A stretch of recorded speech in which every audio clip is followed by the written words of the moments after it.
হচ্ছে নতুন প্রজন্মের স্টুডেন্টসদের সমস্ত রকম সুযোগ সুবিধার মাধ্যমে সেনাবাহিনী ও পুলিশের প্রশিক্ষণের ব্যবস্থা করে দিয়েছে বীরভূমের ইলামবাজারের কম্বাইন্ড স্পোর্টস একাডেমি।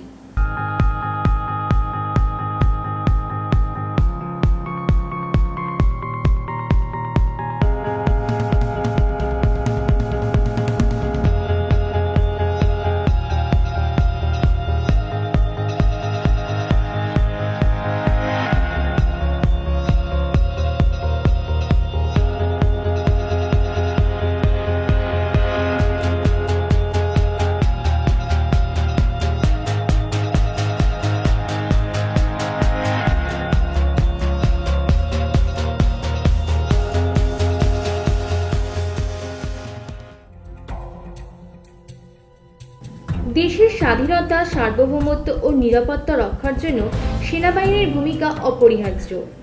সেনাবাহিনী দেশের জন্য একটি শক্তিশালী প্রতীক, আর আমাদের নতুন প্রজন্মই পারে দেশের এই সুরক্ষা এবং সার্বভৌমত্ব বজায় রাখতে। এবার তাই কম্বাইন্ড স্পোর্টস একাডেমি ছেলে মেয়ে উভয়ের জন্য সেনাবাহিনী ও পুলিশের প্রশিক্ষণ নিয়ে এসেছে। সেই সঙ্গে অগ্নিবীরের প্রশিক্ষণও দেওয়া হয়ে থাকে। নমস্কার, আমি ARM পারভেজ, কম্বাইন্ড স্পোর্টস একাডেমির চেয়ারম্যান। আমরা সেনাবাহিনী এবং পুলিশের জন্য ছেলে মেয়েদের তৈরি করি এবং তাদের মানসিকতা তৈরি করি। নমস্কার, আমি ইয়াকুব খাদিম, কম্বাইন্ড স্পোর্টস একাডেমির ভাইস সেক্রেটারি। আমরা সেনাবাহিনী এবং ছেলেদেরকে মানসিকতা তৈরি করার জন্য এখানে। স্যার, প্রথমে আমি আপনার কাছ থেকে জেনে নেব কম্বাইন্ড স্পোর্টস একাডেমি প্রথম কবে থেকে স্টার্ট হয়েছে? অ্যাকচুয়ালি কম্বাইন্ড স্পোর্টস একাডেমি শুরু করেছি আমরা 2015-তে, কিন্তু তারও ধরেন আরো 2-3 বছর আগে থেকে আমরা ক্লাস করাচ্ছি। এখানে মূলত কি কি ধরনের ট্রেনিং দেওয়া হচ্ছে?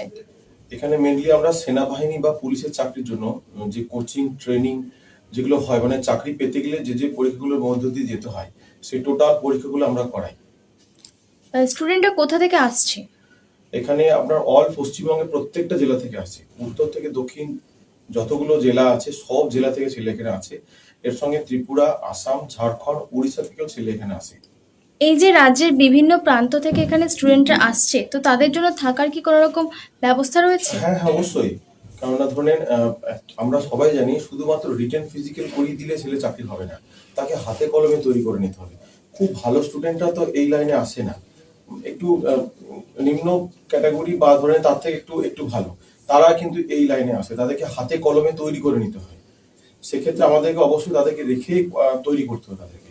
তার জন্য আমাদের অবশ্যই হোস্টেল, থাকা, খাওয়া টোটালটাই আমাদের এভেলেবেল। এবং এর সঙ্গে আমরা অ্যাডাপ্টেশন এবিলিটি যেটা বলা হয়, যে সেনাবাহিনীতে যে একটা সিভিলের সঙ্গে সেনাবাহিনীর পার্থক্য থাকে। সে যখন সেনাবাহিনীতে প্রথম যায়, প্রথমে গিয়ে তো আপনার একটা ডিসিপ্লিন লাইফ ঢুকে যায়, সেক্ষেত্রে ওর অ্যাডাপ্টেশন করতে প্রচুর অসুবিধা হয়। সেটা আমরা কিন্তু এখানে তাদেরকে তৈরি করে নিই। অনেকেই তো এখানে নিম্ন মধ্যবিত্ত পরিবার থেকেও আসে, তো তাদের জন্য আপনারা কি সুবিধা রেখেছেন?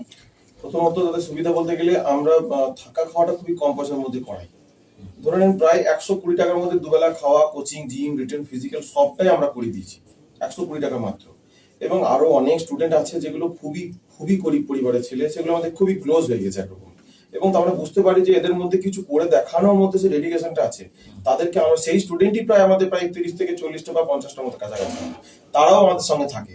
নিউ জেনারেশন কতটা আগ্রহী বলে আপনার মনে হয়? আমরা 2015 থেকে ক্লাস করাচ্ছি, জেনারেশনটা আস্তে আস্তে অধঃপতনের দিকে যাচ্ছে। এরকম মনে হচ্ছে কেন? আমরা আগে দেখেছি যারা ফিজিক্যালি খুব ফিট, খেলাধুলা করেছে, তারা দেখা গেল পড়াশোনায় খারাপ হতো, বা হয়তো একটু উল্টো, যে পড়াশোনায় খুব ভালো সে কিন্তু ফিজিক্যালি আনফিট। এখন যে ক্যাটাগরি জেনারেশন আসছে, তাদের গড় হাইটটা কিন্তু খুব কম, 163, 165, 66 এর মধ্যে ওঠানামা করছে। এবং তারা ফিজিক্যালি, মেন্টালি কোনো দিক থেকে তারা স্ট্রং নয়, বা সেই মানে ক্যাপাসিটি নেই তাদের। গভর্নমেন্ট থেকে কোনো সহযোগিতা পেয়েছেন?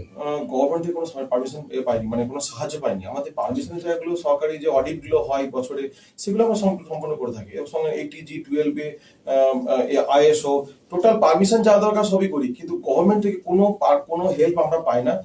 মাননীয় মুখ্যমন্ত্রী শিক্ষার উপরে খুব চাপ দিচ্ছেন, যথেষ্ট অনেক। আপনার কি মাননীয় মুখ্যমন্ত্রীর কাছে কিছু অনুরোধ করা আছে?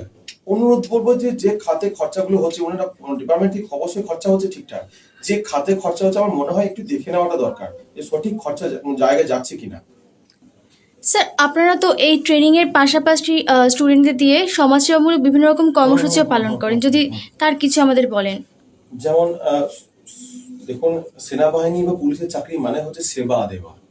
সেক্ষেত্রে সেবামূলক মানসিকতাটা তৈরি করতে হবে। যে বললাম ডেডিকেশন, কেন করবে চাকরির জন্য, চেষ্টা কেন করবে, লাখ লাখ ছেলে মাঝখানে প্রথম সারিতে কেন আসতে চাইবে, সেই মোটিভেশনটা থাকা জরুরি। অতএব সেই জন্য আমরা কি করি, আমরা ছেলেদেরকে দিয়ে আমরা নিজেরাও অনেক সোশ্যাল কাজ করি। যেমন কয়েকদিন আগে আমাদের ইলামবাজারের রোডে একটু গন্ডগোল হয়েছিল, বৃষ্টি হয়েছে, প্রচুর জল আটকে যাচ্ছিল রাস্তা। আমরা এখন রাস্তায় সারা রাতটা ঠিক করেছি, সারা রাত ধরে। এবং আমরা সবচেয়ে বড় বিষয়, আমরা রক্তদান আন্দোলনের লোক। আমরা রক্তদানের ব্যাপারে ছেলেদেরকে আগ্রহী তৈরি করছি, থ্যালাসেমিয়া বিষয়টাকে আমরা তৈরি করছি। আমরা বছরে প্রায় ধরনের ইলামবাজার ব্লকটাকে পুরোপুরি চালাচ্ছি, কোথায় কার রক্ত লাগবে, নেগেটিভ পজিটিভ। এবং প্রায় আগের বছরে প্রায় 21টা মতো ক্যাম্প করেছি আমরা ইলামবাজার ব্লকে। ছেলেদের পাশাপাশি আমরা দেখলাম এখানে মেয়েরাও আসছে। হ্যাঁ, মেয়েরাও আছে। তো নিউ জেনারেশনের মধ্যে আবার এই মেয়েদের প্রতি একটা ঝোঁকও রয়েছে মেয়েদের। হ্যাঁ হ্যাঁ, অবশ্যই। তো স্যার, এক কথায় বলতে গেলে কম্বাইন্ড স্পোর্টস একাডেমির মেন মোটো কি? কোন চিন্তা ভাবনা থেকে আপনাদের এই পথে এগোনো? প্রথমত দেখুন, আমরা ডিফেন্সের জন্য চেষ্টা করতাম, চাকরি জন্য চেষ্টা করতাম, প্রিপারেশন করতাম, জয়েনও করেছি, আবার আসতে হয়েছে ফেরত, ভলেন্টারি সাইডে নিতে হয়েছে, রিটায়ারমেন্ট নিতে হয়েছে ইনজুরির জন্য। এবং এর সঙ্গে সঙ্গে আমরা দেখেছি যে পশ্চিমবঙ্গে খেলাধুলার জায়গাটা খুবই খারাপ। যে খেলাধুলা করে ছেলেটা বড় একটা জায়গা হবে সেটা নেই। কিন্তু সেই ছেলেটা যদি যে খেলাধুলা করে, সে যদি ডিফেন্সে চাকরি পেয়ে যায়, মানে সিআরপিএফ, বিএসএফ বা পুলিশ বা ইন্ডিয়ান আর্মিতে, তাহলে সে খেলাটাকে ঠিকঠাক মেরে ধরতে পারবে। আর কি খেলাধুলা কারা করে? যাদের পরিবার মানে আর্থিক দিক দিয়ে পিছিয়ে আছে, তারাই খেলাধুলা করে। তাদেরকে সংরক্ষণ করা হবে, তাদের জন্য কিছু করা হবে। আর জেনারেশনটাকে স্ট্রং করতে হবে। যেমন যে সামাজিক অসামাজিক যে কাজকর্মগুলো হচ্ছে, সেগুলো কিন্তু ওই নিম্ন মধ্যবিত্ত বা মধ্যবিত্ত পরিবার থেকে তারা উঠে আসছে। তারা হয় অভাবে করছে, কে স্বভাবে করছে। আমরা যদি তাদেরকে গুড হ্যাবিটে অভ্যস্ত করতে পারি, তাহলে আগামী দিনে একটা সুস্থ সমাজ পাবো আমরা। প্রথমত ধরেন ওদের কাছে আমরা 100% আমাদের যতটা দেওয়ার দরকার আমরা ততটাই দিই। কারণ এখনকার যে মানে জেনারেশন আসছে, অধিকাংশ ছেলে বা মেয়েরাই বলুন মানে মোবাইলে বেশি আসক্ত। আর এর সঙ্গে সঙ্গে যেটা হচ্ছে যে মানে গার্জেন্টের যে কথাগুলো, তারা সেগুলো অবাধ্য করে, আমরা সেগুলোকে যেন মেনে নিতে পারে। এবং এর সঙ্গে সঙ্গে ধরেন ওদেরকে মোটিভেশন দিয়ে কীভাবে 100% দিয়ে আমরা তৈরি করতে পারবো সেই জায়গাটা দেখি। আর এর সঙ্গে সঙ্গে কি আমরা শুধু ধরেন যে প্র্যাকটিস সেটা নয়, তার সঙ্গে সঙ্গে তারা কিভাবে চলবে আগামী দিনে। হয়তো ধরেন আশেপাশে অনেক জায়গায় অনেক কিছু হয়, ধরেন ভালো কাজ অনেক ধরনের এগিয়ে যায় না, যে আমরা কেন করব। আমরা যেটা দিব সব জায়গায় তো আমাদের নিজেদের লাভটা দেখলে হবে না, আমরা কতটা দিচ্ছি আমাদেরকে এটাও দেখতে হবে। মানে সেবা মানেই তাই, আমরা দেশ সেবার কাজে যেরকম ধরেন যেভাবে ভাবছি যে তৈরি করব, এর সঙ্গে সঙ্গে আমাদের আশেপাশে যে মানুষদের তারা কিভাবে তাদেরকে হেল্প করবে সেটাও আমাদেরকে দেখতে হবে। কবে থেকে চিন্তা করলে যে তুমি এখানে করেছি? আমি 6 মাস কি 7 মাস আগে।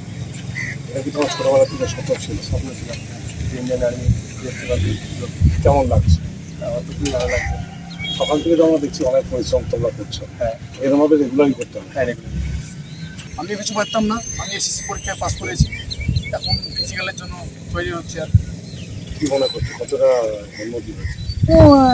প্রচুর উন্নতি হয়েছে, 100% মধ্যে 90% হয়ে গেছে। শুধু মাঠ মেডিকেল হলেই কমপ্লিট।